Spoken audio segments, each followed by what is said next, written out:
noches, estimados colegas. Vamos a continuar pues con este séptimo curso virtual de radiología pediátrica a cargo del Consejo Regional 3 Lima del Colegio Médico del Perú.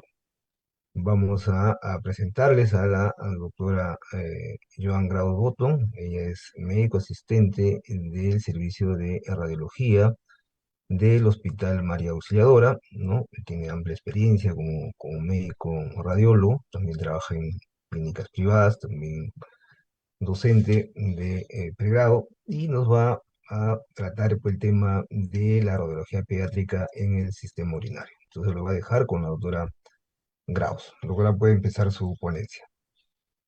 Gracias, doctor.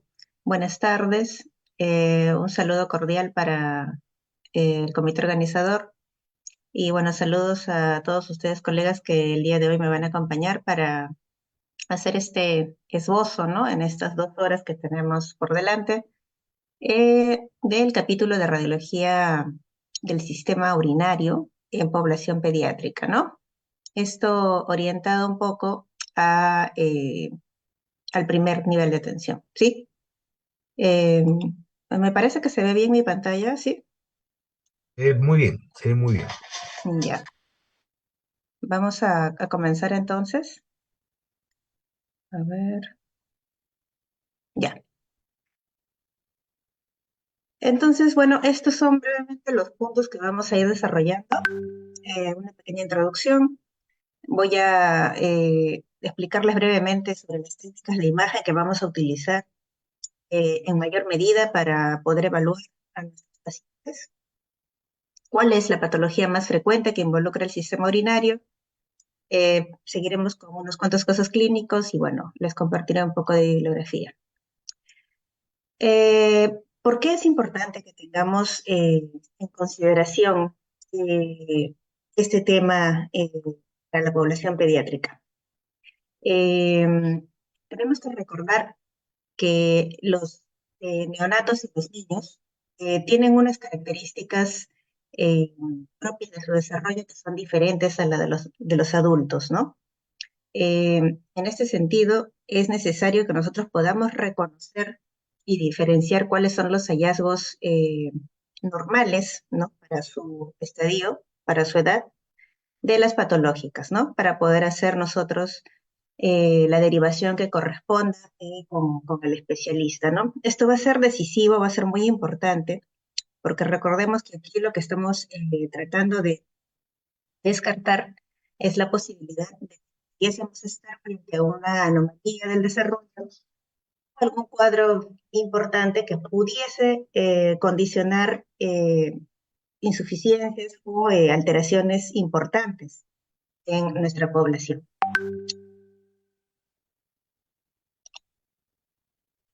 Para esto es un poco complejo de repente, pero es importante que nosotros recordemos un poquito el tema de la embriología, ¿no? De cómo se realiza el desarrollo de nuestro aparato urinario.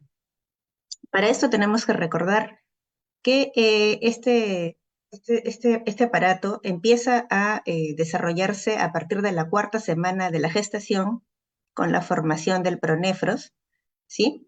Este pronefro va a ser una estructura que finalmente va a ser rudimentaria para nosotros y que va a desaparecer completamente. Luego, a partir de la más o menos 5ª semana hasta la 8ª semana de la gestación, empieza a desarrollarse el mesonefro, ¿sí? O mesodermo intermedio, del cual vamos a tener que se derivan 2 estructuras importantes que son tanto los conductos como el tejido renal en sí. Y de una manera un poco simultánea, a partir de la 5ª semana ya empieza a desarrollarse el metanefro, el cual va a ser ya el riñón definitivo, ¿no? A partir de la 5ª semana. Esta Este segmento es el que lo he puesto aquí, en este esquema un poco más grande, para que ustedes puedan evaluarlo, puedan verlo mejor, y se van a dar cuenta que este metanefros, ¿no? De donde va a proceder ya nuestros riñones definitivos, tiene un origen dual, ¿no? Un origen dual a partir de las yemas laterales y a partir del conducto mesonéfrico. De la yema ureteral, ¿sí? De esta estructura, vamos a tener el desarrollo del uréteres, de la pelvis renal y de los cálices renales. Mientras que del blastema mesonéfrico vamos a tener el desarrollo sobre todo de los glomérulos y otras estructuras renales. Ahora recordar que la formación de estos diferentes estadios embriológicos del sistema urinario tiene una secuencia que es, ¿cómo le puedo decir? Que se dirige caudalmente. Luego, en algún momento de la gestación, a partir mientras que el crecimiento del cuerpo se da de forma longitudinal, eh, los riñones van a ir ascendiendo desde la cavidad pélvica, donde se van a estar ubicados al inicio, hasta llegar al abdomen superior, ¿no? Hasta llegar a contactar con la glándula suprarrenal.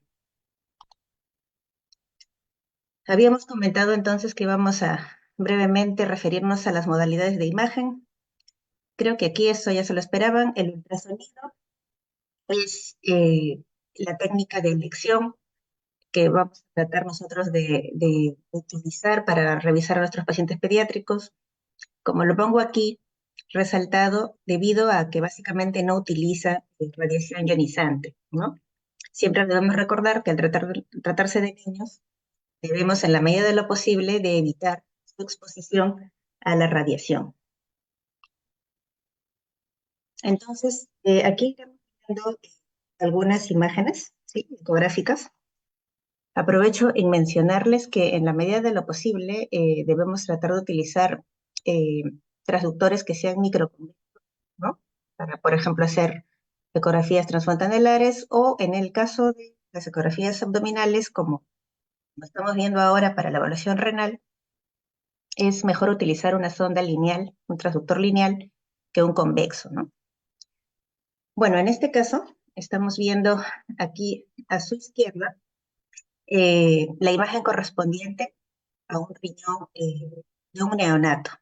Y quisiera que se den cuenta de que en este caso los contornos pudiesen estar un poco lobulados, ¿sí?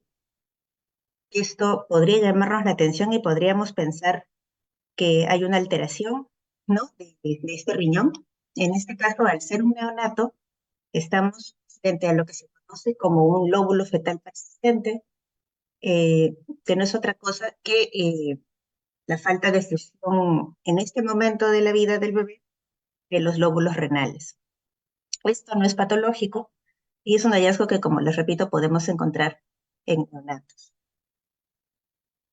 Eh, Aquí tenemos a su derecha, tenemos otra imagen ecográfica, donde aquí les debería llamar la atención esta pequeña hendidura, ¿sí?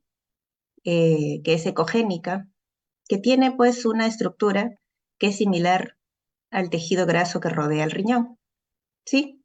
Esta de acá es una hendidura también conocida por tratarse de tejido inmaduro fetal, ¿no? Tampoco es patológica.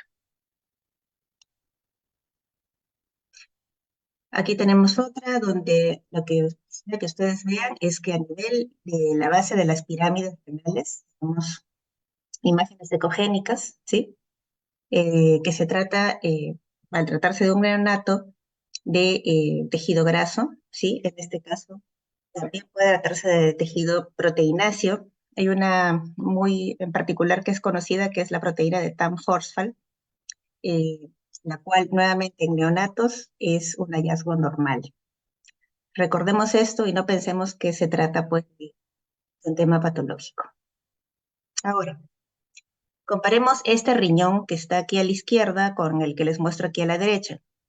Este es de un neonato, ¿sí? De un bebé de un mes, y este es de un niño de 6 años de edad.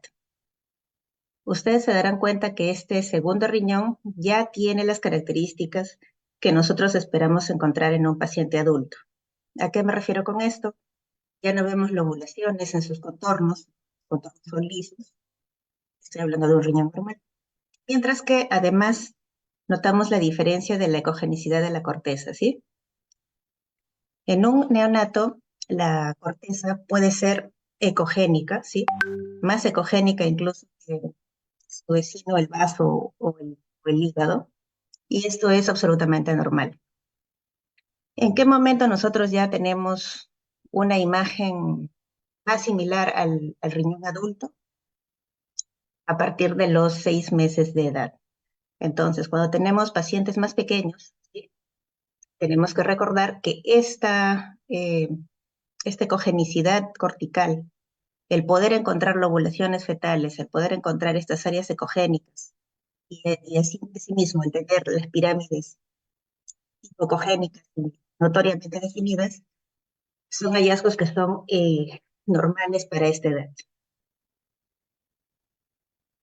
Aquí les muestro una imagen más. Recordar pues que el tamaño del riñón, ¿sí? El tamaño del riñón, así como todo en pediatría, se basa en percentiles, en desviaciones estándar que tienen que ver tanto con la edad como la talla y el peso del niño. Así que eh, si ustedes quieren saber si un riñón está de acuerdo al tamaño que ustedes esperan, la verdad es que tendríamos que revisar las tablitas para poder decir si estamos dentro de lo normal. Acá nuevamente vean, esto es un riñón normal de un neonato. Observe que tiene lobulaciones fetales, ¿sí? Los escaneados. Observen que es muy notoria la presentación de sus pirámides renales.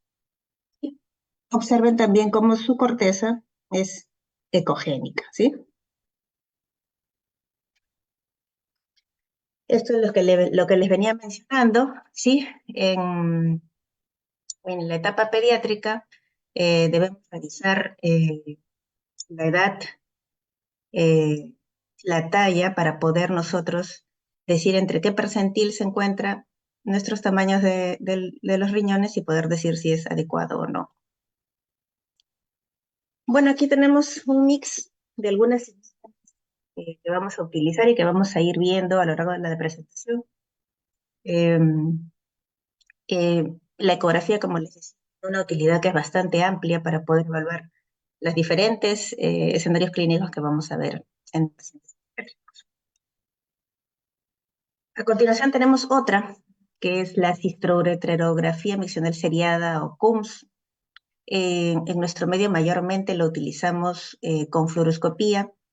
En otros países se puede hacer un símil de este estudio con ecografía con contraste, el cual pues en nuestro medio todavía no es de, de mucha, de mucha, no se utiliza mucho. Entonces, ¿en qué consiste este examen? Es básicamente la idea de colocar una sonda a nuestra paciente, ¿sí? Para poder a través de ella insuflar, en este caso, nuestra sustancia de contraste, para poder luego utilizar su capacidad de, de limitar las estructuras para poder observar la vejiga, los uréteres, las pelvis, ¿no? Las pelvis de ambos riñones. Y bueno, de paso podemos nosotros observar la posición de ambos riñones, ¿no? Entonces, como pueden ver aquí ustedes, se obtienen diferentes radiografías, eh, tanto en la micción como antes de la micción y postmicción para poder evaluar el estado del paciente.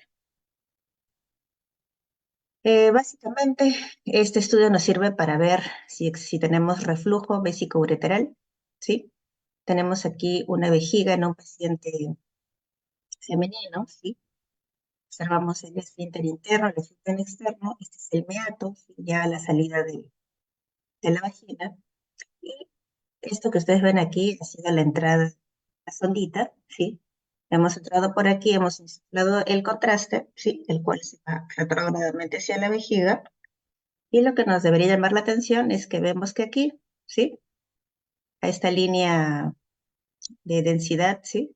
De densidad que se ve una fuga de contraste, ¿sí? Es un reflujo, o sea, ya acá nos está diciendo que hay patología. Ahora vamos a verlo en un paciente masculino. Tenemos nuevamente aquí la vejiga. Y en este caso, como ustedes saben, la uretra masculina es más larga que la femenina y tiene diferentes segmentos, ¿no? En relación con eh, la próstata, ¿no?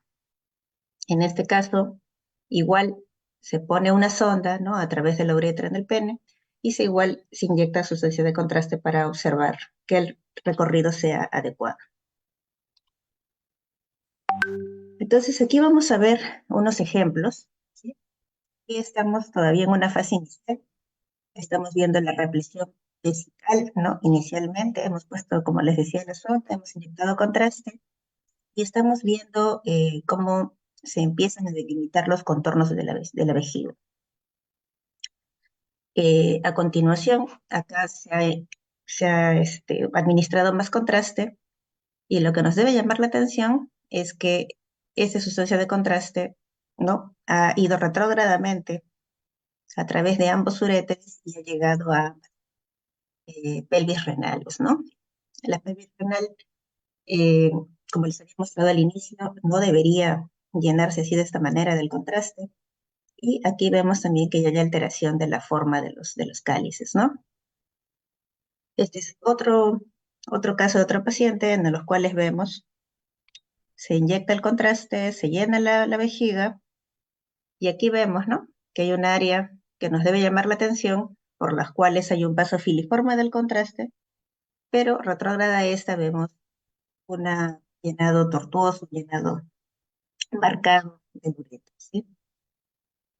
Aquí nuevamente, otro caso, se inyecta contraste. Lo normal es lo que vemos en este lado.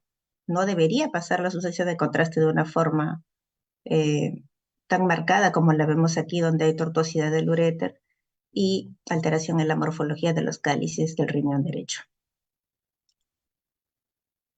Bueno, vamos a empezar a ver entonces eh, cuál es la patología más frecuente en el paciente pediátrico. Como ya se imaginarán, lo más frecuente tiene que ver con las mutaciones congénitas. En este sentido, las CACUT, ¿no? Que son las malformaciones congénitas, no son tan infrecuentes. Miren ustedes, afecta a más o menos 1 de 500 nacidos vivos. Esto es importante recordar. Se trata de la principal causa de enfermedad renal crónica en pediatría, ¿sí? ¿Cuál es la forma de presión? De presentación es muy inespecífica. Sí, estamos hablando en la mayoría de los casos de, de pacientes muy pequeños, bebés o muy pequeños, que no pueden verbalizar, ¿no? Bien, ¿no? Síntomas. Entonces puede tratarse desde tener infecciones urinarias recurrentes, podemos tener el cuadro de una masa genital, o puede ser incluso que se trate de hallazgos incidentales, ¿no? Entonces vamos a ver, en primer lugar, lo que se refiere a las malformaciones del parénquima renal en sí, ¿no? Tenemos diversos escenarios. Los más frecuentes que les voy a presentar son la agenesia renal, la hipoplasia, la displasia y el riñón displásico multiquístico. Empecemos entonces con la agenesia renal, ¿sí? Aquí ustedes pueden ver en esta reconstrucción coronal una resonancia. Para esto, nuevamente, recordemos al paciente pediátrico en la medida de lo posible hay que evitar radiarlo. Por lo tanto, si en el estudio la ecografía no es suficiente, podríamos intentar pasar a la evaluación con resonancia magnética, ¿no? De ser posible, y de esta manera evitamos la radiación, ¿no? Entonces acá les decía, aquí se ve el riñón izquierdo perfecto, ¿sí? En morfología normal. ¿Y qué cosa vemos aquí? ¿Vemos un riñón alterado? No. Aquí lo que estamos viendo es que no hay un riñón y este espacio, esta fosa renal donde debería encontrar a mi riñón derecho, está siendo ocupado por intestino, ¿sí? En este segundo caso que tienen ustedes a su izquierda, lo que ustedes ven es una malformación uterina en una paciente de 14 años de edad. ¿Por qué les pongo esta imagen? Es necesario recordar que embriológicamente el sistema urinario, el sistema renal y el sistema genital está, está muy íntimamente conectado, ¿no? Entonces, cuando tenemos malformaciones renales, tenemos nosotros siempre que eh, prestar atención a la parte genital, ¿sí? En este caso se trataba de un útero unicornuado, ¿no? Unicornio. Habíamos dicho que otro tipo de patología de malformación, ¿no? Eran las enfermedades quísticas. En este caso, hay que reconocer que, primeramente, que hay diferentes tipos de enfermedades quísticas renales. Tenemos, por ejemplo, la displasia quística obstructiva, ¿no? El riñón displásico multiquístico y tenemos otros cuadros más raros como las estenosis a nivel de uniones hielo-ureterales, ¿no? Vamos a ir detallando después. Aquí creo que vale la pena igual mencionar los quistes, ¿no? Son esas estructuras redondeadas, ¿no? De cogenicidad, ¿no? Anecogénica, como ustedes ven, que están rodeadas por septos o por tractos ecogénicos, ¿no? En la mayoría de los casos, este tejido que ustedes ven entre los quistes, los cuales no suelen ser confluentes, es un tejido no funcionante. Esto, si lo quisiéramos comprobar, tendríamos que hacerlo utilizando técnicas de medicina nuclear, ¿no? Donde se puede ver, pues, que lamentablemente hay una captación muy baja o no hay captación, ¿no? Eh, en las nefronas y del riñón. Bueno, aquí, si bien es cierto, no es que veamos quistes, vemos una dilatación marcada, ¿no? Del sistema pielocalicial y no vemos dilatación del uréter, ¿no? Esta es la forma de presentación patagnomónica de las estenosis a este nivel, de las estenosis al nivel de la unión hielo-ureteral. ¿Qué más les puedo mencionar? Eh, los riñones que están afectados por estas enfermedades quísticas normalmente suelen ser de tamaño incrementado, ¿no? Puede la afectación ser de uno o de ambos riñones, ¿no? Eh, claro, en este caso siempre tenemos nosotros que hacer una revisión de la historia clínica, de los antecedentes del paciente, porque en muchos casos hay un correlato, ¿no? Con la enfermedad poliquística en los padres, ¿no? Este es el caso, por ejemplo, eh, de la enfermedad multiquística autosómica dominante, que se caracteriza básicamente por estar conformada por presencia de quistes grandes, el tamaño renal también grande, eh, y suele haber, como les decía, un trasfondo familiar. Esta enfermedad, la presentación dominante, autosómica dominante, no tiene mucho impacto clínico mientras el niño es pequeño, ¿sí? Sin embargo, mientras van pasando los años, ya podrían empezarse a ver, pues, ¿no? Afectaciones de su función renal. Caso contrario a lo que hemos visto con los otros tipos de displasias, donde sí, ya desde muy temprana edad podemos ver alteraciones de su función. Entonces, hay muchas causas de enfermedad renal. Hay varias de ellas tienen un correlato genético, como la esclerosis tuberosa, la enfermedad de Gao, unos síndromes, ¿no? Trisomía, estrés, 18, ¿no? Se ve así, ¿no? En una tomografía de las imágenes quísticas, en este caso tenemos con contraste, vemos imágenes de baja densidad, ¿sí? Imágenes de baja densidad de distribución difusa en este caso, ¿no? Aquí, a continuación, vamos a ver una resonancia, ¿sí? Siempre tratando en la medida de lo posible de no exponer a los pacientes a la radiación. Estamos frente a una reconstrucción, en ambos casos coronal, en secuencia T2. Recordemos que en la T2 vamos a ver el líquido intenso, el líquido brillante. Y ustedes pueden ver el líquido cefalorraquídeo, ¿no? Aquí en la columna, de color blanquito, intenso. A ambos lados, ¿no? De la columna, ¿no? Adyacentes al psoas, vemos estas estructuras, ¿sí? Estas estructuras que están conformadas por muchos quistes pequeños, conglomerados, ¿no? Entre sí, que se trata, pues, precisamente de una enfermedad autosómica eh, poliquística recesiva. Esta tiene un pronóstico que es más ominoso y condiciona insuficiencia renal. Acá lo podemos ver, un caso parecido, pero podemos ver que hay presencia de quistes más grandes, también conglomerados. Como les decía, los quistes están separados entre sí por tejido que puede ser fibrótico ya en etapas avanzadas y que no es funcionante. Muy bien. Eh, yo creo que avancé muy rápido en la parte de la genesia renal. La genesia renal, como su nombre lo indica, quiere decir de que hay ausencia de un riñón.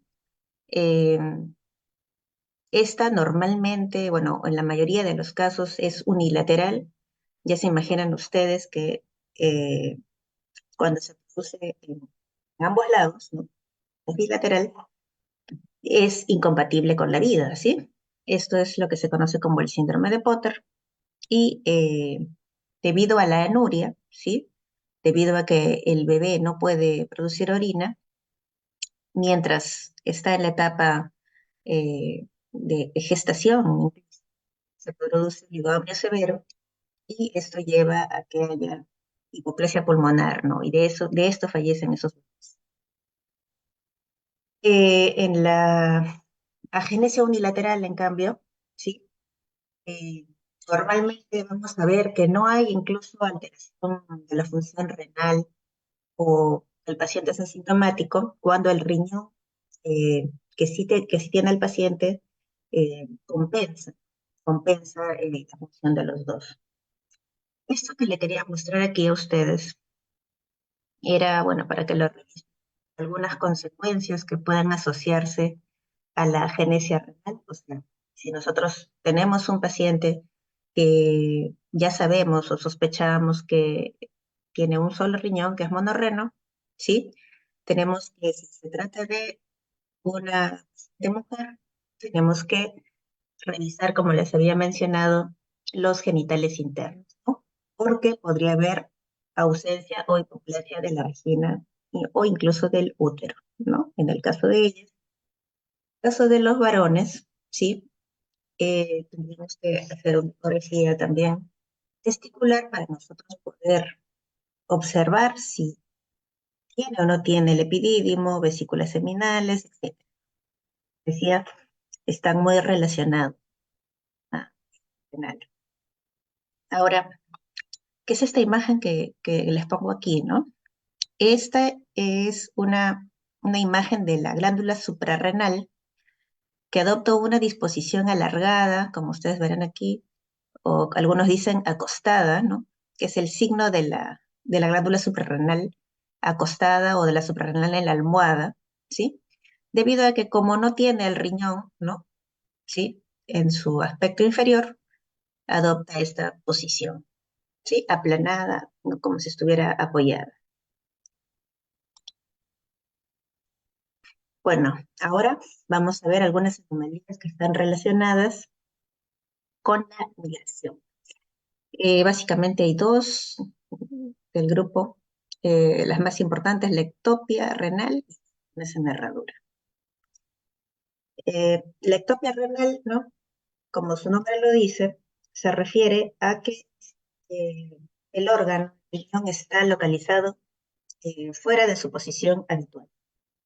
En este caso, ustedes pueden ver aquí en estas reconstrucciones sagitales tomográficas, cómo este riñón se encuentra en cavidad pélvica, ¿sí? Se encuentra por detrás de la vejiga, ¿sí? Tienen acá la vejiga y tienen aquí, entre ella y el segmento caudal de la columna lumbar, al riñoncito, ¿no?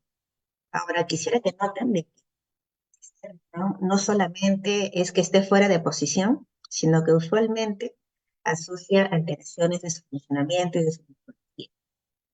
Porque acá ustedes pueden ver, este riñón tiene el sistema pielocalicial también dilatado. Así que no solamente es posible que esté fuera de su lugar, sino que es muy probable que también tenga alteraciones funcionales, ¿no? Bueno, esta posición, la posición pélvica, es la más común en las ectopias renales. Incluso podemos encontrar el riñón a nivel torácico, esto es más bien el más raro, a través de una hernia. Y tenemos otro tipo de ectopias que van a ver ustedes, ¿sí? Eh, con un esquemita que les voy a mostrar. Acá les estaba mostrando un caso de agenesia también. El riñón izquierdo está ubicado en su posición habitual, no encontramos riñón derecho. Y en esta paciente que tiene agenesia, hemos mencionado una alteración del sistema genital, ¿no? Como el útero bicornuado de Delphi, la paciente de 14 años de edad. Muy bien, había otro tipo, no habíamos visto otro grupo de alteraciones de la migración, en este caso el riñón en herradura, ¿sí? Eh, Aquí tenemos una reconstrucción coronal, la tomografía, en el cual ustedes pueden observar el riñón derecho y el riñón izquierdo. Ambos contactan, ¿no? Ambos tienen una zona de fusión de sus polos inferiores, ¿sí? ¿Qué cosa hay que recordar de este riñón en herradura? Que, bueno, es una falla que se produce durante la ascenso renal. Habíamos comentado que embriológicamente desde la cavidad pélvica los riñones después iban a ascender hasta colocarse debajo de las glándulas suprarrenales. En este caso, hubo una falla durante ese proceso y se fusionaron sus polos inferiores. Este es un cuadro que podría ser asintomático y el paciente llegar adulto y no tener idea de que tiene esta condición.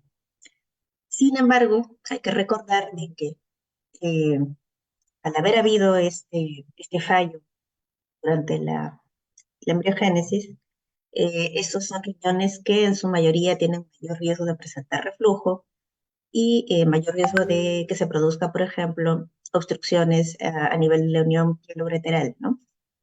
Que es lo que les muestro aquí. Tenemos una reconstrucción también.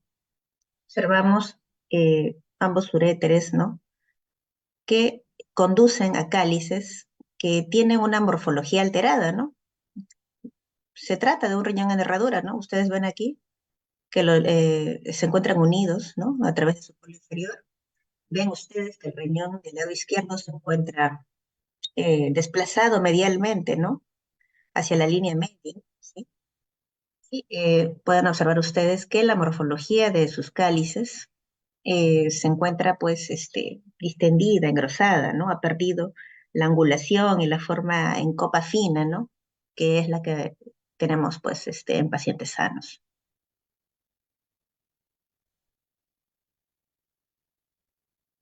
Muy bien, este es el esquemita más o menos de lo que hemos visto. Tenemos los dos riñones que se encuentran en la línea media, que se fusionan sus polos inferiores, y esto ocurre, ¿no? Formándose un istmo, ¿no? Un puente, ¿sí? Que se coloca por delante de los grandes vasos, de la aorta y de la vena.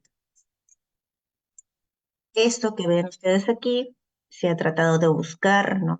Versión ecográfica, y ustedes ven aquí, señalados con la flecha, ¿sí? Esta imagen que corresponde a la arteria aorta, ¿sí? Que en este caso está siendo comprimida por el tejido renal, ¿no? El riñón que está desplazado y anterior y que se encuentra así aquí en la línea media con el riñón derecho. Esto de acá lo podemos ver en, en esta otra imagen axial, ¿sí? Y podemos observar en esta en esta resonancia en E1, como ambos riñones se encuentran fusionados a nivel de su polo inferior, ¿no? Como les decía, por delante de la aorta, ¿no? Acá tenemos la columna, el vaso, la aorta, y miren aquí, a nivel de la línea media, la línea central, la fusión de ambos riñones. Entonces acordémonos el riñón en herradura. Muy bien, ahora vamos a ver otro tipo de anomalías que en este caso se relacionan con el desarrollo del sistema colectivo. ¿A qué me refiero? Hemos visto algunas que involucran básicamente a los riñones. Ahora vamos a ver a anomalías que involucren a los uréteres y a la uretra. Aquí, de lejos, ¿no? La malformación más frecuente es el reflujo vésico-ureteral, ¿sí? Como dice aquí, la causa primaria tiene que ver con anomalía de por sí embriológica del desarrollo urinario. Esta es una diapositiva que es importante recordar. Este reflujo está clasificado en 5 grados, perdón. El grado, el grado 1 y en el grado 2 no va a haber dilatación del sistema pielocalicial y de los uréteres, ¿sí? Y lo que vamos a encontrar es que cuando utilicemos nuestra cistografía, ¿no? Tenemos contraste, vamos a observar que en el grado 1 el contraste va a llegar al uréter, no va a llegar al sistema terrenal. En el grado 2, acá es un poco más avanzado, el contraste llega hasta el sistema pielocalicial, pero no lo dilata. Y vean ustedes cómo la morfología de los cálices se mantiene, ¿sí? De aquí en adelante ya tenemos ya dilatación y tortuosidad del uréter, ¿sí? Tenemos una dilatación leve, moderada y severa, ¿sí? Aquí noten, en todos los casos, la pelvis renal también se encuentra dilatada, ¿sí? Y progresivamente, ¿no? Conforme avanzamos en severidad, se va perdiendo la morfología, ¿no? Que compone, ¿no? Cada uno de los cálices. Hasta llegar al estadio más severo, que es el estadio 5, en el que vemos esta morfología así, que es conocida como en dedo de guante, ¿sí? De lo que inicialmente habíamos visto, ¿no? Las, la morfología en copa angulada, muy fina, vamos a tener un sistema pielocalicial bastante prominente, dilatado y con pérdida, pues, ¿no? De toda la morfología del cáliz, como les había explicado. Muy bien. Para poder evaluar el reflujo eh, vesicoureteral, aquí sí no vamos a poder utilizar la ecografía, a no ser que tengamos la posibilidad de utilizar medio de contraste. Como les decía, en nuestro medio esto todavía no está muy difundido, entonces tendremos que utilizar la fluoroscopía. Aquí sí, también recordar que se trata de un examen que es difícil de hacer en niños muy pequeños, ya que ellos no entienden el procedimiento y no pueden colaborar para su realización. Eh, en estos casos, además, como les había comentado, hay que colocar una sonda en la uretra para poder eh, inyectar el contraste, ¿no? Lo cual también de por sí eh, es incómodo. Y en este caso, bueno, hemos inyectado el contraste. En este primer caso, vean, se insufla, ¿no? Toda la vejiga, sus contornos son lisos, vean, no hay defectos de sustracción ni de adhesión. Esta parte está normal. Pero lo que aquí vemos, ¿no? Es que el problema lo encontramos en el riñón derecho, ¿sí? Porque llega el contraste, llegamos a la pelvis de este lado, entonces es por lo menos un grado 2, pero vemos que también los cálices están dilatados, ¿no? Entonces ya dejamos del grado 2, ya pasa a ser un grado por lo menos 3. Vemos que los cálices están alterados, ¿no? Están más, han perdido su angulación. ¿no? En la mayoría de los casos, aquí ya se quiere insinuar, ¿no? Un dedito de guante, entonces es en realidad un caso severo. Esto es normal, vean, aquí no hay reflujo, aquí no hay pase del... Ahora, este es otro caso donde eh, el paciente tenía alteración también vesical, ¿no? Aquí no, aquí les había mostrado que así se debería ver la vejiga normal a la insuflación de contraste. Y aquí llama la atención que vemos, ¿no? Como dos pequeñas imágenes quísticas, ¿no? Que esto se trata de otro cuadro, que es el de los divertículos de Hatch, que son divertículos paraureterales, también es otra malformación congénita, pero bueno, que fungen de vejiga y de los cuales también ustedes pueden ver cómo el contraste asciende retrógradamente hasta llegar a la pelvis de ambos riñones, ¿no? Aquí claramente condicionando el grado más severo, el grado 5, miren cómo está dilatado. Y aquí pues algo menor, ¿no? La severidad condicionando el grado 4. Eh, que hay que saber también que el manejo es que en otro caso más se inyecta la sustancia de contraste, ¿sí? Aquí no se llega a ver bien, pero por acá ya se empieza a ver, ¿no? El, el llenado del uréter llega llega a la pelvis renal, ¿sí? Y lo llena de... sin embargo, no pareciera que estuviera muy dilatado.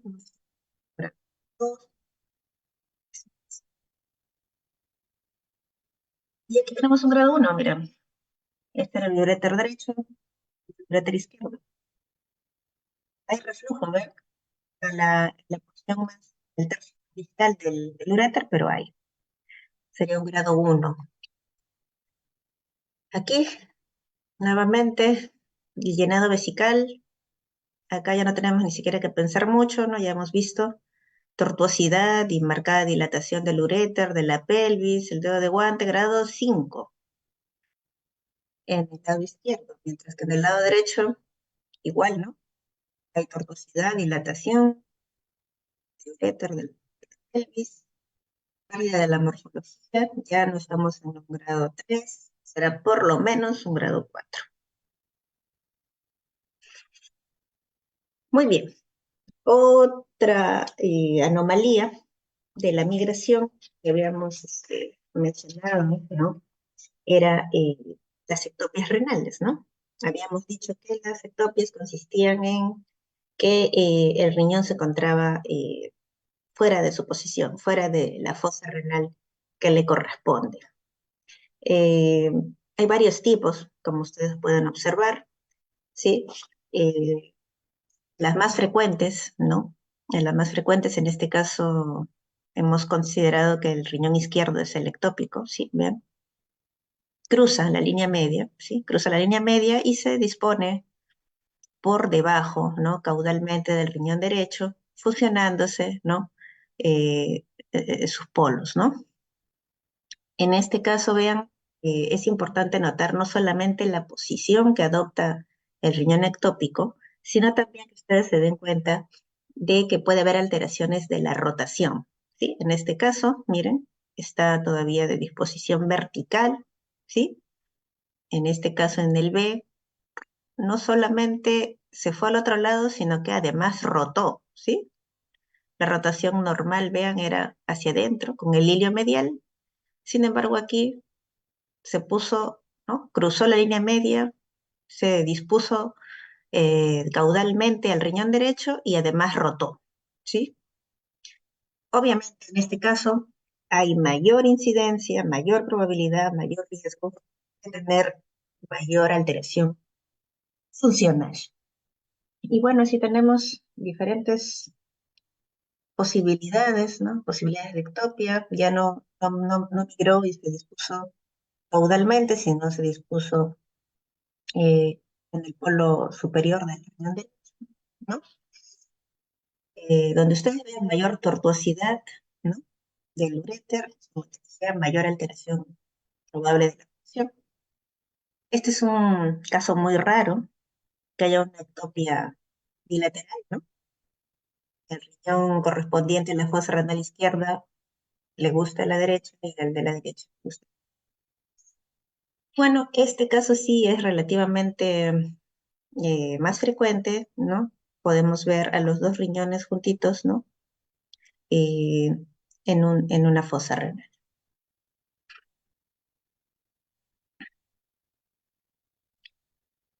Muy bien. Eh, Aquí se hizo la ampliación del estudio con una tomografía, en este caso en T2. Observen, ¿no?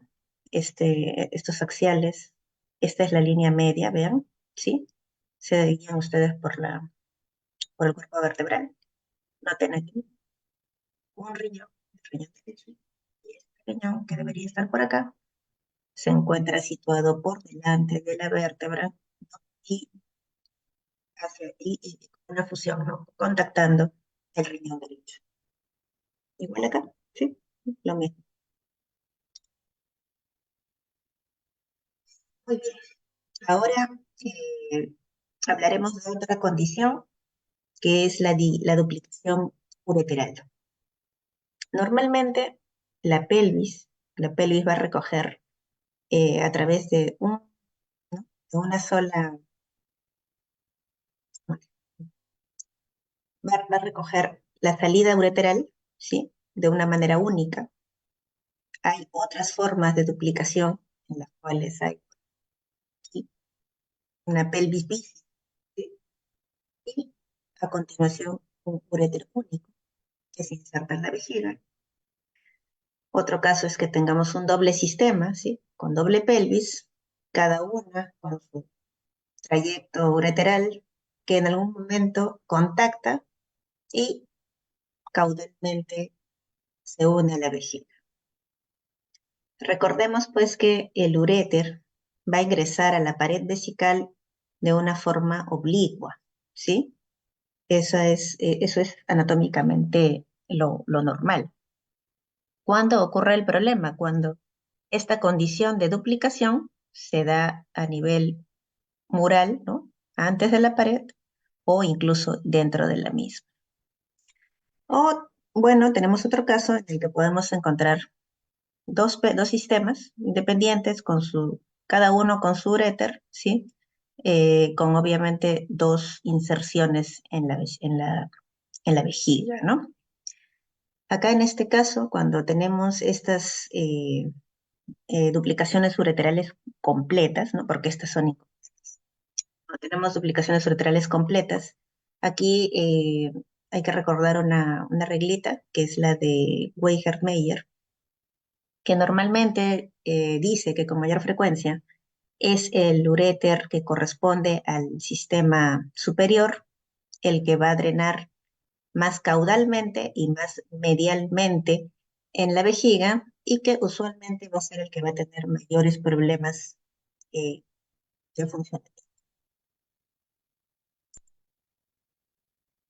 Muy bien, acá tenemos otra imagen de fluoroscopía. En este caso les había comentado, ¿no? Entramos por aquí, por abajo, por la zona, y damos el contraste. Y vemos como el contraste por la presión que estamos haciendo sube, sube, sube por el uréter. ¿Sí? Lo que no deberíamos observar es esto, es que hay esta fuga de contraste. Esto quiere decir que tenemos una duplicación.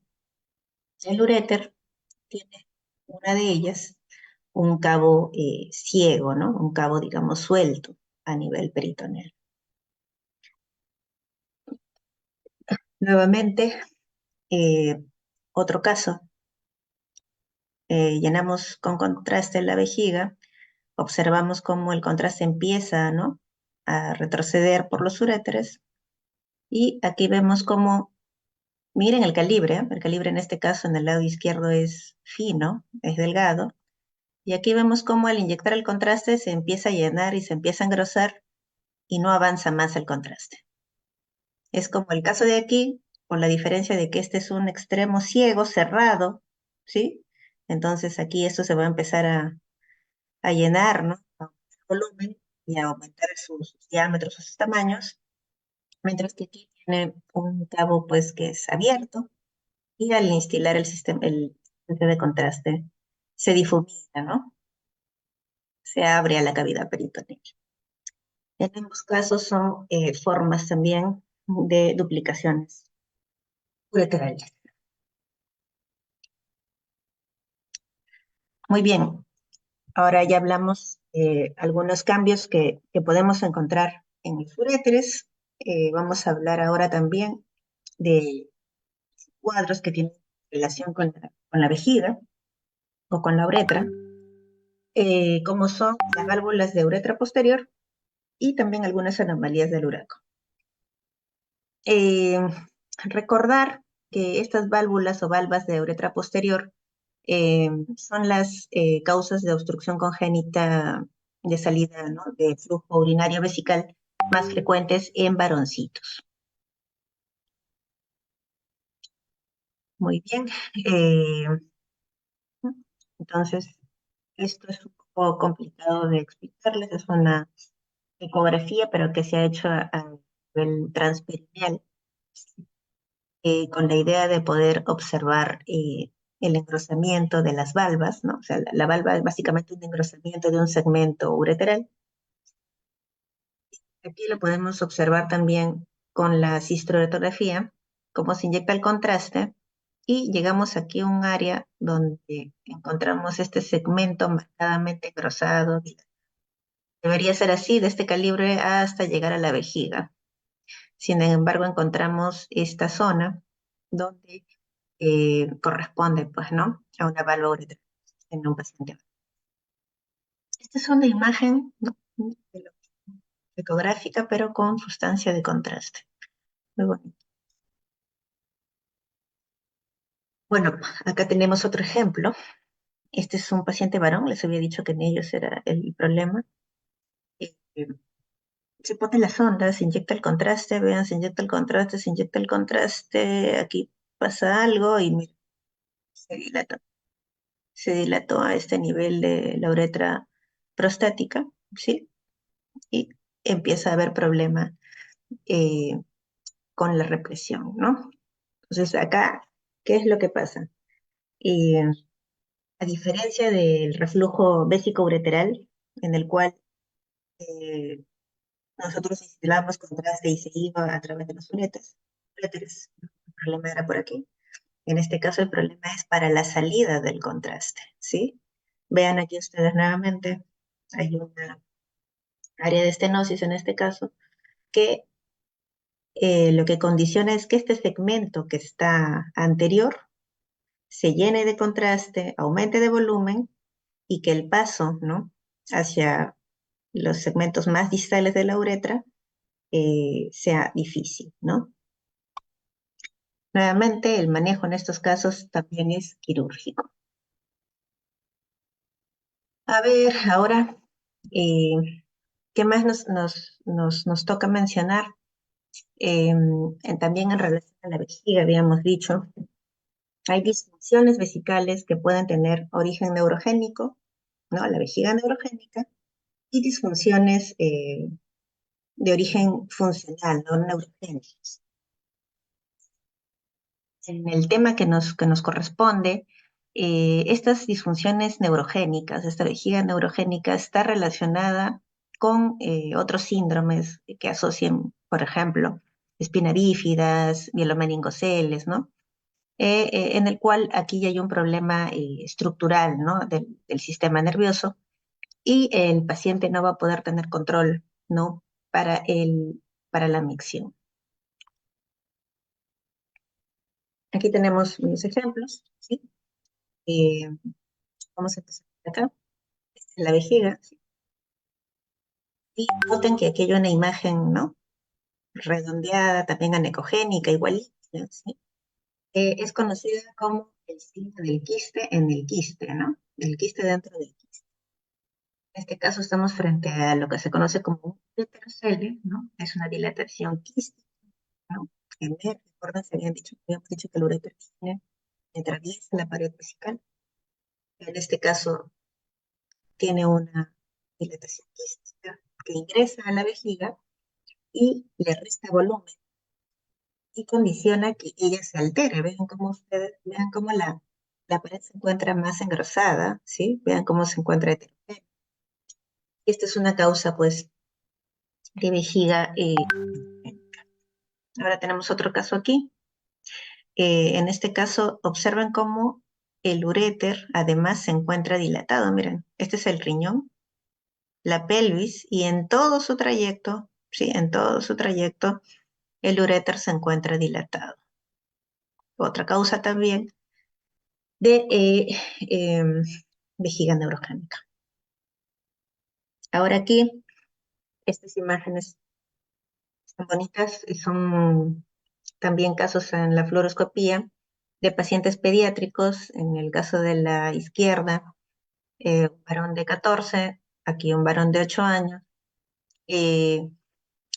Hemos puesto la sonda, hemos insuflado contraste, y esta no es la imagen que nosotros esperamos ver de una vejiga normalmente distendida, ¿verdad? Este es un paciente que ya tenía una historia larga de problemas renales. Tienen normalmente una capacidad vesical limitada, pequeña, de 10 centímetros cúbicos. Vean ustedes cómo se altera mucho, se alarga, ¿no? Y se deforma, ¿no? Se pone irregular el contorno vesical, ¿no? Igual aquí. Dense cuenta, la porción más caudal tiene una base un poco más amplia que la porción más distal, ¿no? Más superior en ambos casos. Estos son imágenes que corresponden a el signo que se conoce como el árbol de necesidad. Sí, utilizando un poquito de imaginación, si parece, ¿no? Son imágenes patognomónicas, ¿no? De la vejiga neurogénica, ¿no? De vejiga neurogénica. Muy bien, ahora pasaremos a otro capítulo. Ya no vamos a conversar en esta ocasión de anomalías congénitas, ahora vamos a hablar un poquito de infecciones del sistema urinario. Eh, Aquí tenemos dos imágenes ecográficas, corresponden al mismo paciente. Noten ustedes, ¿sí? Que la ecogenicidad se encuentra incrementada, ¿sí? Este es un paciente pediátrico, es un paciente que tiene 10 años, entonces recordemos lo que habíamos conversado, no deberíamos ya encontrar una corteza tan ecogénica. Noten esta densidad que tiene el polo superior renal respecto a esta de acá, ¿sí? Vean esto, ¿no? Es un riñón que está heterogéneo, se nota la diferencia. Cuando utilizo mi herramienta del Power Doppler, ¿sí? Vemos que justamente esta área ecogénica no me capta, eh, no me capta el flujo, no me capta la vascularidad, ¿no? Entonces, estamos frente a un hallazgo que corresponde a una pielonefritis, ¿no? Ya hay una afectación renal secundaria a la infección, a una infección urinaria, ¿sí? Vemos entonces cuáles son los hallazgos que deberíamos nosotros recordar: heterogeneidad, ¿no? Y alteración de la diferenciación córtico-medular, ¿sí? Y vemos que hay una disminución también de la vascularidad del Doppler color, en este caso por el aumento del edema, ¿no? Que hay en esta zona del riñón. Acá lo mismo, ¿sí? Podemos observar que además hay dilatación, ¿sí? De los cárticos. Noten aquí, ahí está dilatado el sistema colector. Pero lo que aquí ustedes no deberían perder de vista es que la dilatación de los cálices, en este caso, no es anecogénica, no tiene un color más gris, más intenso. En este caso hay contenido, ¿sí? Entonces estamos frente a lo que se conoce como pionefrosis, ¿no? Y estamos hablando de una de las complicaciones, ¿no es cierto?, de la pielonefritis. Luego aquí, más o menos, recuerden lo que acabamos de ver, tenemos con diferencia, ¿no? De la ecogenicidad de un sector, ¿no? En este caso del polo inferior, vean cómo está ya no más ecogénico como en la imagen que vimos anteriormente, sino ahora está hipoecogénico y no hay adaptación a la vascularidad del percolor. En este caso ya estamos hablando de una colección, ¿no? Ya estamos hablando de la formación de un absceso, sí, en este riñón, ¿no? Es otra complicación de la pielonefritis. Nuevamente aquí para que ustedes vean, este es un riñón, ¿sí? Es un riñón normal, no está alterada la diferenciación corticomedular, el seno está hetero, hay dilatación del sistema colector y del uréter, y además ustedes pueden ver que hay contenido, ¿sí? En la pelvis y en el uréter, hay contenido de densidad intermedia con ecos pontiformes, ¿no? Pequeñitos, nuevamente, para que vean ustedes cómo vemos la pionefrosis, ¿no? Y bueno, aquí eh, una tomografía. Nuevamente vemos la heterogeneidad, ¿no? De la densidad de ambos riñones, no es solamente de uno, es, si bien es cierto, está más extendida, ¿no? En los 2/3 superiores del riñón izquierdo, igual en el riñón derecho también vemos signos de la pielonefritis, ¿no? Vemos una alteración del realce, ¿no? Con la sustancia de contraste. Bueno, ahora rápidamente pasaremos a lo que se trata de la enfermedad quística renal, ¿sí? Muy bien. He puesto este cuadrito para que más o menos tengamos una idea, ¿no? de la forma de dividir a las enfermedades quísticas que más o menos he estado mencionando anteriormente, ¿no? Tenemos dos grandes grupos, el grupo de la enfermedad quística genética, de base genética, y y las no genéticas, ¿sí? Las cuales a su vez pueden ser congénitas, como algunas que hemos visto, o incompatibles, ¿sí? Entonces, aquí tenemos algunos patrones que son patrones típicos de enfermedad renal. Sí es importante recordarlos porque eh, la gravedad y el pronóstico es difícil. Empezaremos por aquí. Estamos frente a un patrón conocido de, de enfermedad poliquística renal autosómico recesiva. En este caso, ¿sí? Los riñones pueden ser de tamaño normal o pueden ser incluso más pequeños, ¿sí? Otra cosa que quiero que se den cuenta es que los quistes, ¿sí? El tamaño de los quistes suele ser pequeño, ¿sí? Nuevamente, y repito esta premisa, los quistes no son confluentes. Eh, Incluso puede ser difícil determinar cuáles son los quistes.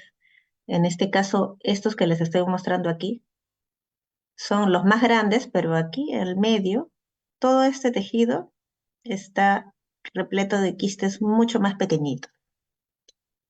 En este caso, eh, este patrón de enfermedad poliquística recesiva es uno de los que está mayormente asociado a un desarrollo de insuficiencia renal, ¿sí? Eh, este tipo de síndromes suelen asociarse a otros cambios abdominales, ¿no? El paciente puede tener también hepatomegalia, el cual puede tener también fibrosis, podemos tener esplenomegalia, ¿sí? Estamos hablando de una condición, más o menos. Ahora, tenemos también el patrón de quistes glomerulares, ¿sí? En este caso, noten la distribución. Aquí son un poco, los encontramos más a nivel periférico, ¿sí? A nivel periférico. En este caso, los riñones normalmente también suelen ser un poco más pequeños, ¿sí? Y son riñones que mayormente tienen una significativa disminución de su funcionalidad, ¿sí? Luego acá tenemos el patrón de nefronoptosis, ¿sí? Nuevamente tenemos que fijarnos que este se parece mucho más a un riñón normal. Vean ustedes, tenemos nuestra corteza, nuestra médula, hay, digamos, hay una diferenciación, ¿no? Entre ambas, ¿no? Que hemos perdido, ¿no? En estos dos primeros casos, ¿sí? Pero no se dejen guiar por esto. Dense cuenta que aquí la presencia de los quistes no es ni periférica ni difusa completamente. Se trata de quistes más grandes que están localizados precisamente a nivel de la interfase entre la corteza y la médula, ¿sí? Este es conocido como el patrón de nefronoptisis. También tiene, tiene la característica de asociar la posibilidad de presentar hipertensión arterial y alteraciones en los pacientes. Realmente tenemos otros escenarios, ¿no? Más o menos con lo que hemos visto, ustedes ya podrán ir viendo a cuál se parece más cada uno, ¿sí? En este de acá tenemos quistes un poco más grandes de distribución eh, esférica, ¿no es cierto? Entonces, ¿cuál era? Este, ¿no? El patrón de quistes glomerulares. Mientras que acá tenemos un riñón que está marcadamente alterado de forma difusa, donde vemos muchísimos quistes pequeñitos, ¿no? Difíciles de diferenciar de distribución difusa, ¿no? ¿Cuál era? Este, ¿no? El patrón de enfermedad poliquística renal autosómica. Y, como les decía, en estos casos hay mayor tendencia a, eh, a encaminarse a la insuficiencia renal.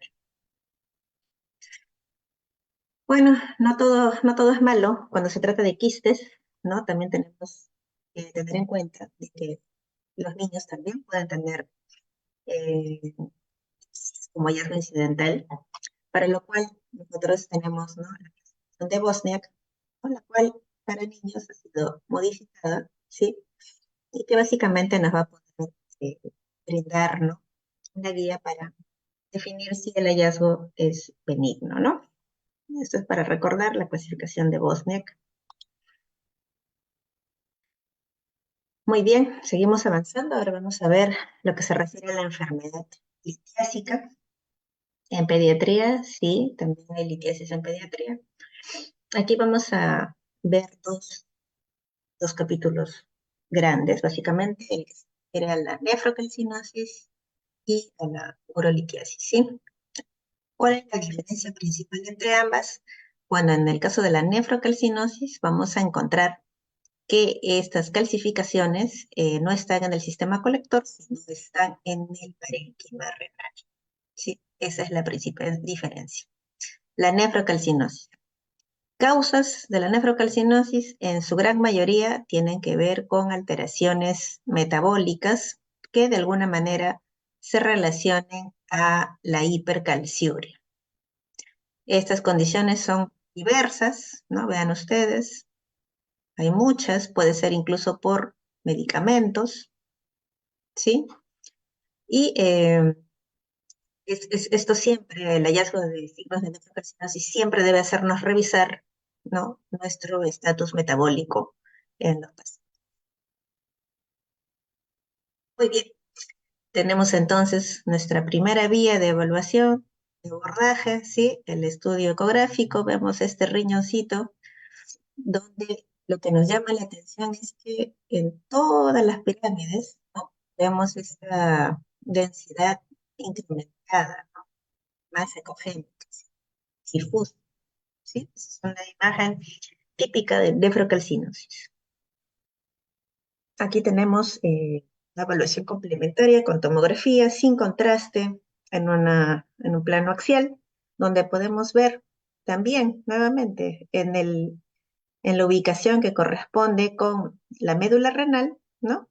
Podemos ver las calcificaciones a este nivel. Habíamos dicho que la nefrocalcinosis tiene que ver muchas veces con trastornos metabólicos que tienen que ver con la hipertensión. calcemia. Ese era nuestro primer gran grupo. Nuestro segundo gran grupo es el que tiene que ver con la urolitiasis. Obviamente es menos frecuente que en adultos. Nuevamente menciono, acá en este caso, las calcificaciones se encuentran en el sistema colector. Lo que sí hay que recalcar es que su incidencia ha ido aumentando, ¿sí? Nuevamente, un niño al que le encontremos un cálculo renal, no debemos considerar que es un hallazgo aislado y debemos esperar que no haya otro tipo de alteraciones subyacentes, ¿no? Hay condiciones, ¿no? Como les decía, que pueden estar detrás, es una lista muy grande, ¿sí? Eh, y en orden de frecuencia, lo que tendremos nosotros que descartar es que haya signos que condicionen éstasis urinaria, ¿sí? Aquí nuevamente tendremos que pensar, descartar que este paciente no sea portador de una malformación no detectada. Otra condición que se asocia muchas veces es las infecciones urinarias a repetición y, bueno, las causas metabólicas, ¿no? A la cabeza, las que condicionan hipercalciuria. Muy bien, entonces aquí, a ver, vamos a empezar por la ecografía, que es la más fácil, ¿sí? Tenemos el riñoncito. Esta es la imagen clásica de la litiasis. Está en sistema colector. Es una imagen redondeada, ecogénica, que asocia una sombra posterior acústica intensa, ¿no? Un cálculo renal. Ahora vamos a ver aquí, en el estudio de fluoroscopía, esta es la vejiga, nuestra uretra, de contraste, y aquí es donde viene nuestra, nuestro hallazgo, ¿sí? Tenemos una área donde hay un defecto de represión, un defecto de sustracción, ¿sí? Lo ven más oscurito. Y en este caso hay algo que está ocupando ahí ese espacio, ¿no? Dense cuenta que después, distalmente a este, realmente el calibre del chorro se hace muy grande. Tenemos aquí un caso de una litiasis ureteral. Muy bien, otras cositas que les puede servir cuando hagan la ecografía, recordar que el cálculo, ¿no? La litiasis puede estar en cualquier parte del sistema piel ureteral, puede estar, como hemos visto en el caso anterior, en el riñón, puede estar en el uréter, puede estar cerca de la unión piel ureteral. En todos estos casos, si tenemos una duda, nos puede servir utilizar el artefacto del twinkling, del centelleo, ¿no? Con el Power Doppler, en el cual ustedes van a ver este cambio, ¿no? De los colores, esta diferencia que aparece, ¿no? Con eh, cuando llega la onda de sonido impacta con el artefacto del twinkling.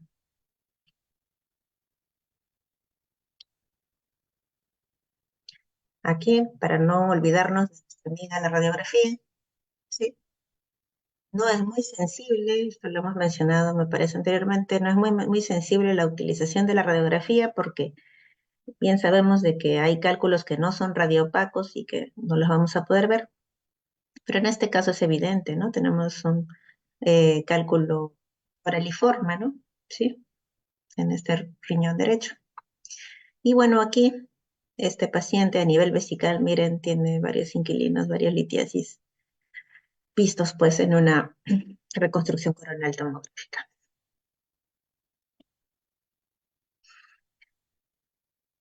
Muy bien, seguimos avanzando. Ahora vamos a ver rápidamente lo que refiere a los tumores del aparato urinario en población pediátrica. Vamos a dividirlo eh, por cuestiones no didácticas en tumores renales y en tumores vesicales. Los tumores renales en dos grandes grupos, el tumor de Wilms y el tumor no Wilms, ¿sí? Muy bien, para esto, antes de hablar de tumores renales, tenemos que hablar de un concepto que es el de la nefroblastomatosis. ¿Qué es esto?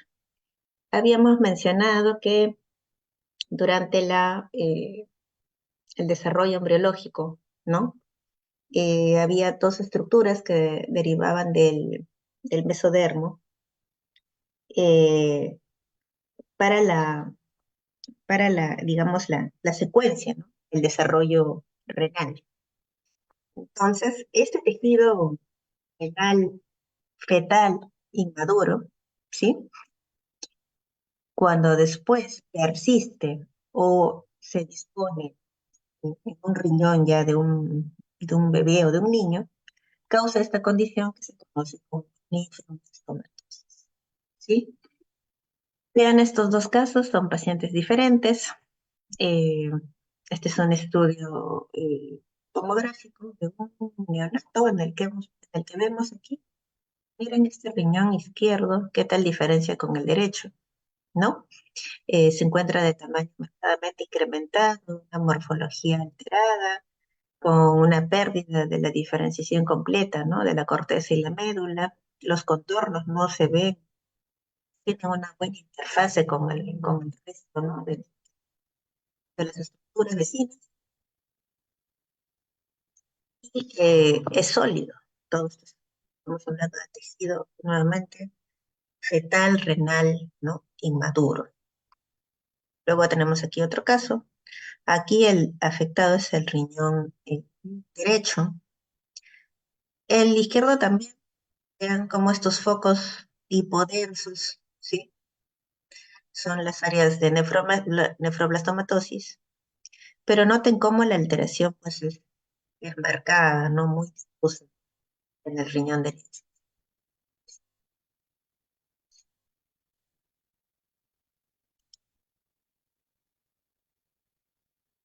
¿Qué les hablaba de la ¿Por qué les hablaba de la nefroblastomatosis?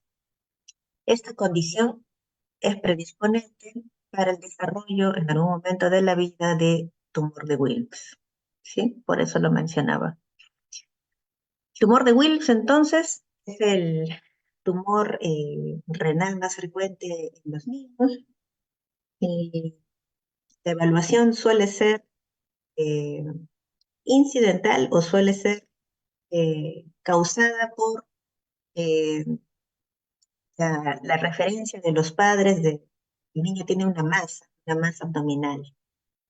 La gran mayoría de las veces esta masa no produce síntomas. Eh, entonces, bueno, aquí en la ecografía estamos viendo, esta es una masa sólida, es heterogénea, ¿sí? La ecogenicidad es heterogénea, tiene contornos aparentemente bien definidos que condicionan efecto de masa, ¿no? O sea, desplazan, empujan las estructuras vecinas, ¿no?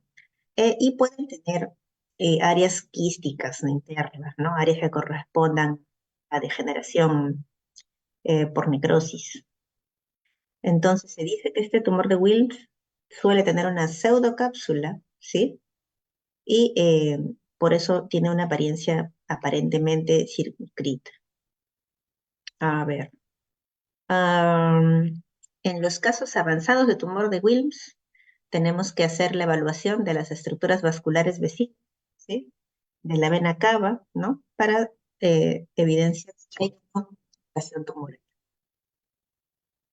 Tenemos ahora aquí un estudio tomográfico, ¿sí? No, perdón, de resonancia, donde tenemos un paciente, ¿no? Que desafortunadamente tiene tumor de Wilms bilateral. Vean ustedes aquí en el lado izquierdo todavía se puede ver un poco de la estructura normal del riñón y aquí ya el tumor. Mientras que en el lado izquierdo, vean ustedes, es más grande, prácticamente ya ha tomado todo el riñón.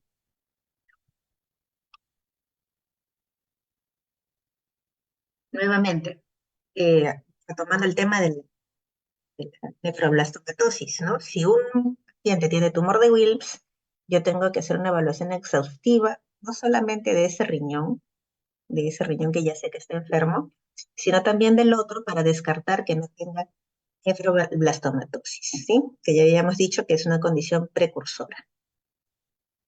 Aquí nuevamente, para que no se nos olvide cómo es la imagen de la nefroblastomatosis, ¿sí? Nuevamente en ambos riñones. Mientras que acá tenemos en tomografía un caso de tumor de Wilms, ¿sí? Habíamos dicho que tiene una pseudocápsula, es aparentemente circunscrito, usualmente son masas, ¿no? Es decir, son grandes, ¿no? Condicionan efecto de masa, son heterogéneos, ¿sí? Acá unos ejemplos más, ¿sí?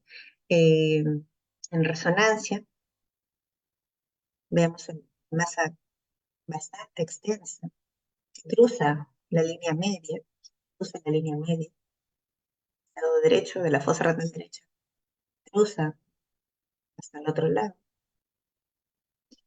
Como les decía, cuando un paciente tiene tumor de Wilms, tenemos que revisar el otro riñón para descartar que no tenga áreas de, por ejemplo, de nefroblastomatosis.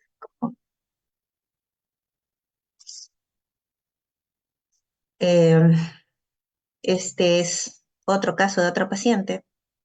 Noten la gran diferencia, miren en los tamaños. Este es el riñón normal, sano, y el riñón enfermo afectado con tumor de Wilms. Muy bien, ahora vamos a hablar de tumores vesicales. El tumor vesical más frecuente en niños es el rhabdomyosarcoma, ¿sí? El rhabdomyosarcoma eh, lo podemos observar eh, de forma incidental o, o si ocasiona síntomas, vamos a poder ver que la más frecuente de ellas es la hematuria, ¿no? Acá lo vamos a ver en dos técnicas. La ecografía, vean ustedes. Esta es la vejiga. Noten ustedes que el muro, ¿no? La pared posterior se encuentra engrosado y de él, ¿no? Notamos que emerge esta masa sólida de densidad intermedia, ¿no? Que corresponde pues al tumor. Si nosotros a este paciente le hiciéramos una fluoroscopía, podríamos observar cómo hay un defecto de llenado, de represión justo, ¿no? Miren, en el piso de de la vejiga, ¿no? Con alteración de los contornos. Miren, del siguiente. Eh, este es un tumor que aparece en niños bastante pequeños, más o menos la edad pico donde se puede encontrar el ordomiosarcoma es entre el 1 y 2 añitos. Bueno, creo que vamos a pasar ahora más tiempo para ver algunos casos clínicos rápidamente. Eh, Los casos son bien dirigidos. Miren, este primer caso se trata de un niño de 9 años que acude por hematuria severa y a la palpación notamos que tiene una masa abdominal en el lado izquierdo. Y vemos esta imagen en la ecografía. ¿Qué podría ser esto?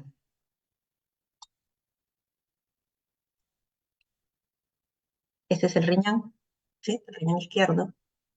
Esta masa nace del polo inferior, eh, tiende la glándula, distiende la cápsula glandular, vean, ¿sí? El riñón todavía no afectado muestra alteración, la dilatación del sistema conector y parecía ser que incluso eh, esta parte sólida llega a contactar con el uréter. Podríamos pensar que se trata de un tumor de Wilks, ¿no? Pensando en orden de frecuencia, ¿cuál es el tumor más frecuente en niños? Puedo pensar en un tumor de Wilks.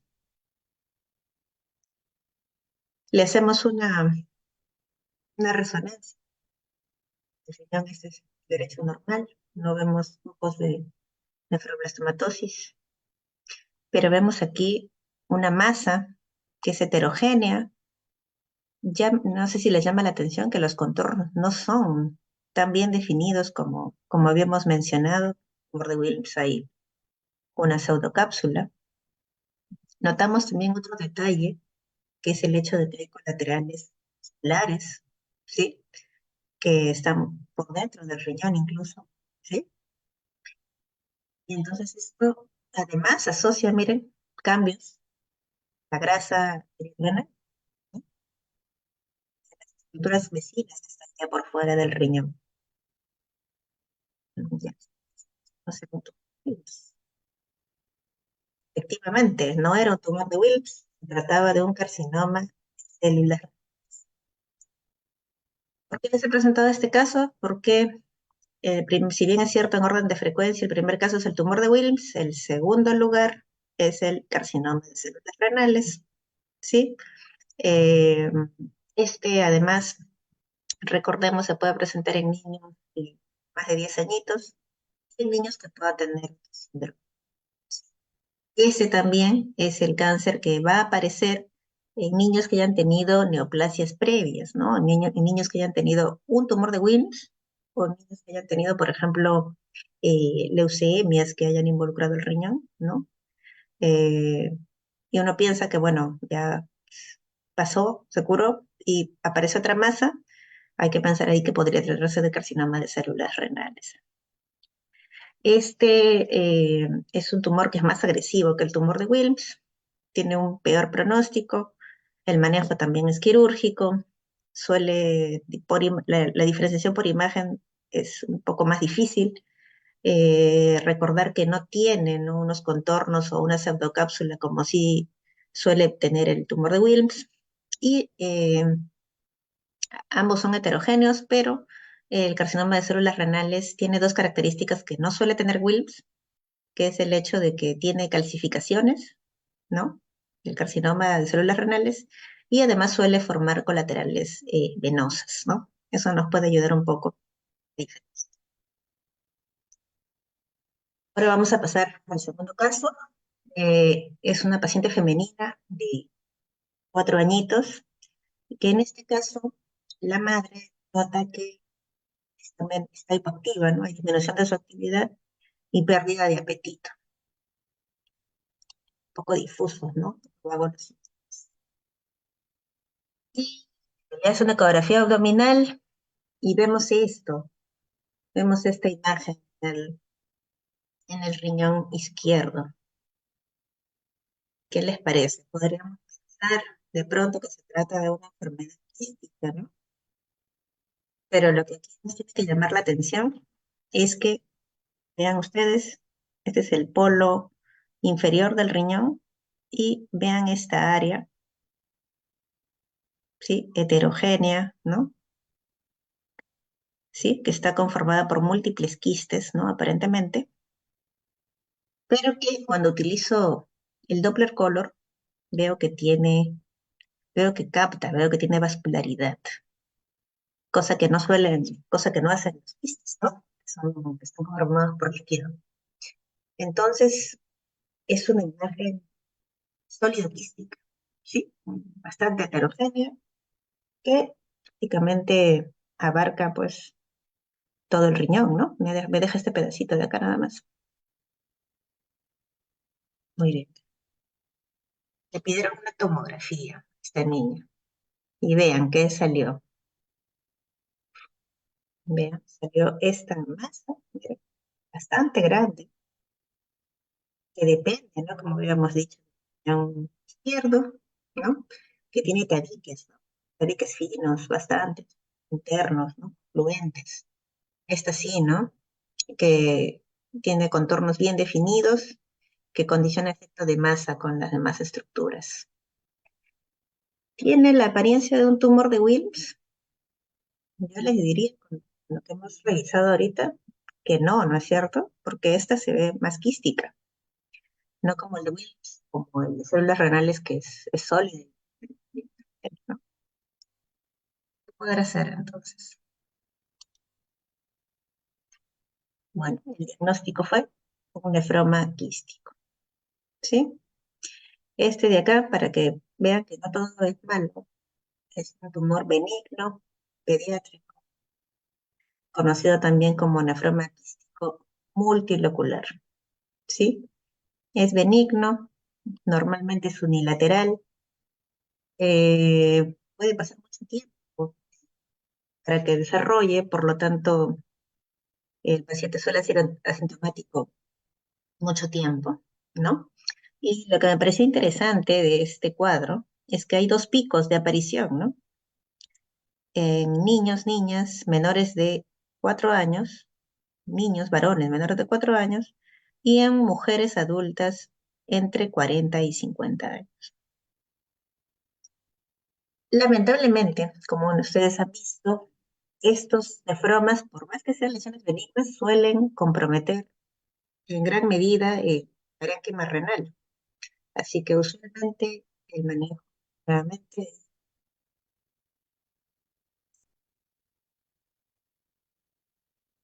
muy bien.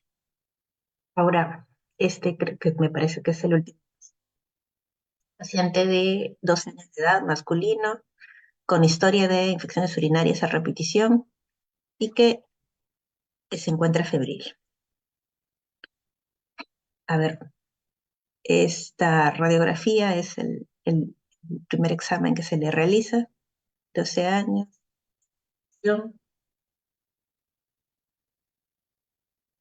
Se ve, ¿no? Se ve el diagnóstico, sí. Creo que, a ver, les voy a ayudar. Riñón derecho, sí, para acá. Riñón izquierdo, se va para acá, ¿sí?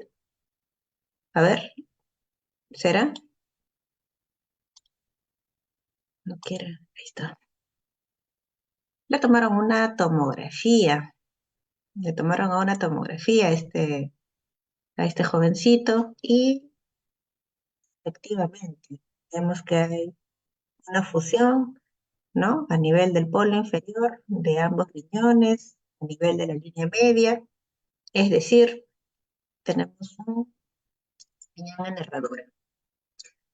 Pero habíamos dicho que esto podía ser asintomático, ¿no? Y este paciente venía por fiebre.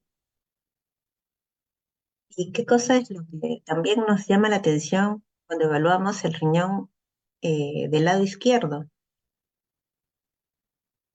¿Se nota? ¿Ven ustedes esta imagen hipodensa, ¿sí? Que compromete su cara anterior, su tercio medio, ¿sí? Se ve un poco mejor aquí, me parece, ¿sí? Bueno, se trata pues de una de las complicaciones que habíamos mencionado, de las infecciones urinarias, ¿no? La posibilidad de que ellos hagan pielonefritis y que además hagan después cuadros como los abscesos, las colecciones, ¿no? Un paciente entonces con eh,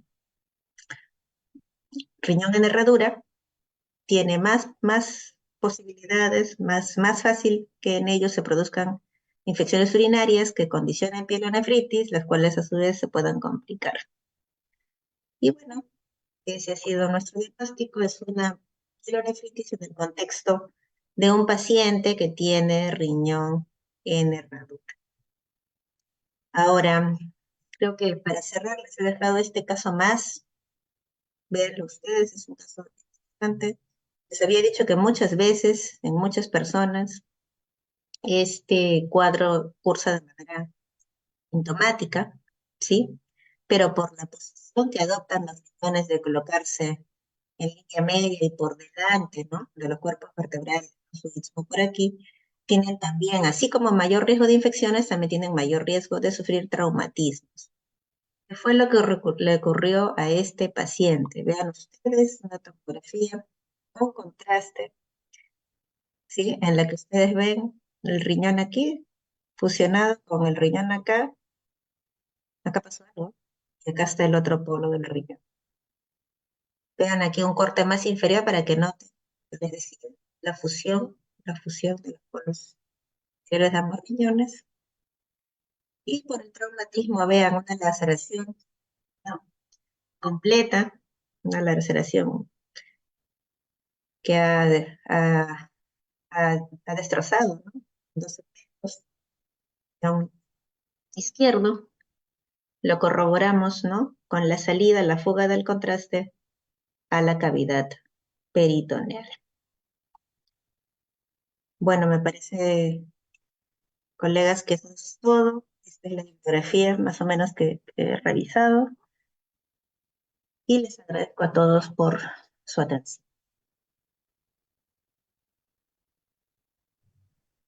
Muy bien, le agradecemos pues a la doctora Johan Gras, excelente presentación, muy buena la ponencia, doctora. Vamos a esperar algunas preguntas por el chat, pero voy haciéndole alguna pregunta, doctora. Básicamente el curso está dirigido a médicos de primer nivel de atención, ¿cuál sería en el manejo después ya de tener la información clínica, el algoritmo diagnóstico desde el punto de vista de imágenes, cuando uno tiene alguna patología pediátrica, en este caso? Claro, justo hacía mucho énfasis por eso en la ecografía, ¿no? Yo considero que el médico de primer nivel, cuando recibe a un paciente que tiene una historia eh, errática, ¿no? Un poco eh, que no define, ¿no? Una situación clínica específica, siempre tiene que sospechar en que pueda haber un tema de malformación urinaria detrás y debería solicitar un estudio de imágenes, ¿no? Para empezar una ecografía, para descartar que haya algún tipo de malformación renal o de vías urinarias como de ureteres y vejiga. Y si en este caso encontramos que sí efectivamente hay hallazgos compatibles con estos problemas, tenemos necesariamente que hacer la solicitud al laboratorio, ¿no? Para las pruebas, como había comentado, para descarte de problemas metabólicos, ¿no? Que pudieran estar asociados, así como pruebas de función renal y actuar, ¿no? Para poder hacer la referencia, ¿no? Al especialista en este caso que va a manejar al paciente. En su experiencia como especialista pues, en radiología, ¿cuáles son las patologías más frecuentes y cuán importante es la resonancia magnética? Eh, Lo más frecuente es lo que se refiere a las malformaciones renales, ¿no? No es tan baja la casuística como podríamos pensar. Hay muchos casos de displasias renales y de problemas ureterales, ureteroceles, eh, valvas, ¿no? De uretra posterior, ¿no? En varones, eh, que como había estado mencionando, requieren un manejo para su corrección que de no hacerse van a conllevar a que haya un deterioro progresivo y la llegada a la insuficiencia, ¿no? De estos pacientes. El tema de la resonancia en realidad cada vez está siendo utilizado más, porque si bien es cierto, mi primer contacto, mi primera forma de evaluar al paciente va a ser por la ecografía, necesariamente voy a tener que hacer una ampliación de estudio, ¿no? Y habiendo mencionado ya que a la población pediátrica tratemos de no exponerla mucho a radiación, ahí es donde viene la gran ventaja de la resonancia magnética. Justamente por ahí era mi pregunta, el hecho de que como ya lo mencionó usted, la patología pues, más frecuente es en lo que respecta a la patología congénita y requiere pues su seguimiento a largo tiempo. Entonces la resonancia, pues como usted menciona, se posiciona mejor como una técnica que tiene mejor rendimiento no solamente para el diagnóstico, sino también para el seguimiento del paciente para evitar pues, el hecho de no someterse a muchos estudios con tomografía. Correcto. Y en caso de la patología infecciosa, ¿qué tan frecuente respecto a su experiencia? Que como sabemos nosotros Eh, es... la patología infecciosa en niños, digamos, que no tienen otra condición mórbida, es muy infrecuente. Mayormente tiene que haber algo adicional, ¿no? Que pudiera facilitar, ¿no? Que haya patología infecciosa. O sea, es muy frecuente que hayan itus, que hayan infecciones urinarias, pero el que éstas progresen a ser infecciones renales, pielonefritis, ¿no? Eh, la mayoría de los casos conlleva que haya otros cuadros más, ¿no? No es tan frecuente, en verdad. Y en caso de la patología tumoral, ¿qué experiencia tiene usted? Bueno, en Perú tenemos en la misma casuística, ¿no? A nivel mundial, el tumor de Wilms, ¿no? Es de lejos, es el 90% más o menos de los casos de tumores renales que se reciben. Eh, Aquí, bueno, el abordaje inicial es ecográfico, se detecta que hay una masa sólida, ¿no? Se inicia la sospecha diagnóstica y el paciente pasa a hacerse un estadiaje. En el hospital ya tenemos resonancia, así que utilizamos esa técnica para poder hacer una evaluación completa y el paciente pasa a cirugía, ¿no? Eh, Normalmente el pronóstico suele ser bueno, pero esto depende en gran medida del momento del diagnóstico, ¿no? Como había mencionado, es muchas veces un hallazgo que se hace a raíz de la observación de los padres de la presencia de una masa, ¿no? Pero no es un cuadro que per se vaya a causar síntomas, ¿no? En estadios más avanzados, claro que sí, ya podemos tener paciente que presente hematuria, dolor, ¿no? Pero esto ya lo vemos en situaciones ya más avanzadas, ¿no? Muy bien, vamos a pasar un poco a la parte técnica. Hay una pregunta de un colega, dice, ¿requiere adecuar el ambiente para toma de imágenes en pacientes pediátricos para obtener una imagen adecuada, sobre todo en el uso del ecógrafo? Bueno, cuando se trata de pacientes pequeños, de neonatos, de pacientes muy pequeños, lo que nosotros hacemos primero es tratar de mantener el ambiente, digamos, cálido. Si tenemos el aire acondicionado prendido, ¿no? Lo apagamos para evitar, digamos, exponerlo, ¿no? A un cambio de temperatura. Y tratamos también en la medida de lo posible de que el gel también pueda estar al menos un poquito tibio, porque si no, el hecho de que el gel frío, el contacto con la piel del bebé, ya lo pone reactivo y nos va a dificultar un poco hacer el estudio, ¿no? Eh, por lo demás, siempre hay un personal técnico que acompaña si es que no está también el familiar.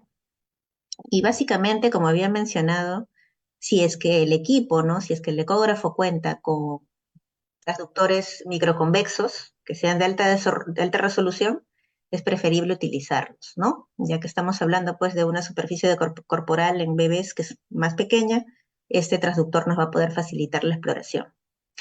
En segundo lugar, y refiriéndonos más al tema de la evaluación abdominal, de preferencia utilizar la sonda lineal, el traductor lineal, en vez del transductor convexo que utilizamos normalmente en pacientes adultos.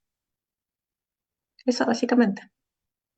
Muy bien, doctora. Ya en hora del tiempo, coño, más bien le agradecemos pues, en nombre del Comité de Educación Continua del Colegio Regional 3 del Colegio Médico por su valiosa pues, presentación que hace realmente a realce nuestro curso. Y Le bueno, agradezco. para un siguiente curso nuevamente estamos para invitarla nuevamente. Por supuesto. Muy Muy bien, agradecida. muchísimas gracias, doctora. Entonces, con esto Buenas vamos a noches. dar por culminado pues esta tercera jornada de este curso de radiología pediátrica y le invitamos nuevamente hasta el próximo día martes. Buenas noches.